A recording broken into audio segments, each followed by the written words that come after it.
एक समय की बात है, एक छोटी सी गुड़िया एक बड़े से गांव में एक सुंदर घर में रहती थी। उसका नाम गुलाबी गुड़िया था। गुलाबी बहुत ही प्यारी और सुंदर थी। उसके मुख पर हर समय मुस्कान होती थी जो हमेशा सबके दिलों में छा जाती थी।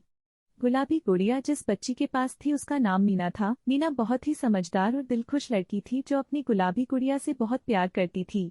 एक दिन गुलाबी की मालकिन मीना ने उसे एक अन्य बच्चे को देने का फैसला किया। गुलाबी को अलग होने का डर था, लेकिन उसने अपनी मालकिन मीना की सभी बातों को मान लिया। गुलाबी को एक नया घर मिला जहां एक छोटे से लड़के को उसकी साथ की आवश्यकता थी। उसके पास कोई भी खिलौना नहीं था खेलने के लिए, इसलिए मीना ने तय किया गुड़िया को किसी जरूरतमंद को देने का। एक आदित्य नाम का लड़का था।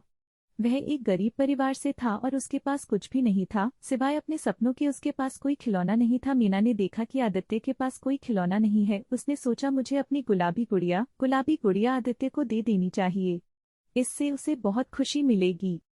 और फिर एक दिन मीना आदित्य के पास गई और कहा, आदित्य ये लो मेरी गुलाबी गुड़िया, अब तुम इसके साथ खेलना। तुम्हारे पास कोई खिलौना नहीं है ना, तुम इसके साथ खेलना और जब मन भर जाए आगे किसी और बच्चे को खेलने के लिए दे देने और खुशियां बांटना। आदित्य गुलाबी गुड़िया को साथ लेकर अपने घर आ गया। उसने उसे प्यार से देखा और समझा कि वह भी किसी का हिस्सा है, किसी की मदद कर सकता है।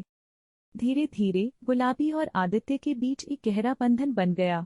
वे एक दूसरे के साथ खेलते, हंसते और साथ में समय बिताते।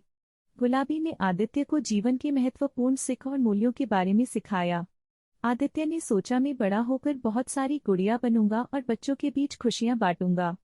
एक दिन आदित्य ने अपने सपनों को पूरा करने के लिए अपने परिवार के साथ दिन रात मेहनत की। उसकी लगन और उम्मीद ने उसे उसके लक्ष्य की दिशा में आगे बढ़ने में मदद की।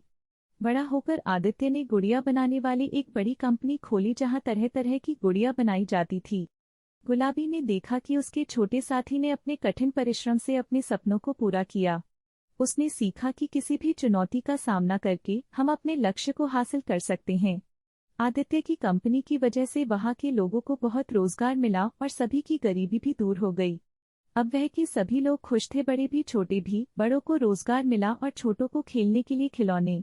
गुलाबी के साथ रहकर आदित्य ने जीवन की महत्वपूर्ण सीखें सीखी, जैसे कि सहानुभूति, साथी भाव और धैर्य। उसके पास अब न केवल एक प्यारी गुड़िया थी बल्कि एक आदर्श साथी भी था। यही तो जीवन की असली सफलता है, जिसमें खुद के साथ साथ सबकी खुशी जुड़ी होती है। इस कहानी से हमें यह सीखने को मिलता है कि जिंदगी के हर कठिनाई का सामना करने के लिए हमें अपने सपनों की ओर बढ़ने की हिम्मत और साहस रखने की आवश्यकता होती है।